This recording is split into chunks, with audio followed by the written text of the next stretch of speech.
I think specifically same-sex marriages tend to have a bigger emphasis on things like gestational agreements. That is something that a lot of same-sex marriages and honestly opposite-sex marriages are seeing now that there's a rise in IVF.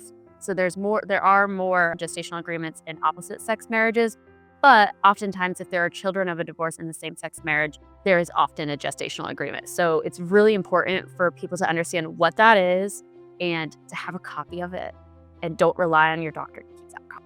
Most certainly. And also not to be offended when there's lots of questions about, how did the conception occur? Where did the conception occur? Who was involved in this conception?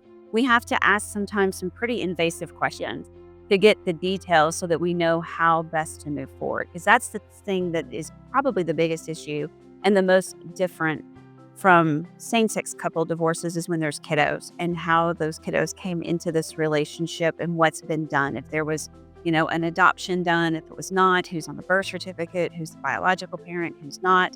Those are really important factors that sometimes we don't have to address with quite the same level of detail in what would be considered a traditional marriage.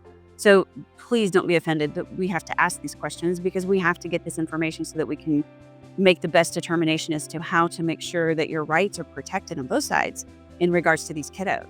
Yeah, and I had a case, the one that I was referencing earlier, where the child was conceived by traditional means, meaning a man and a woman conceived the child during the marriage of a same-sex couple. That it can be very complicated because there's different presumptions under the law when you're married that if a child is conceived during your marriage, it is presumed to be the child of the parties, which is how you want it because it cuts down a lot on administrative paperwork.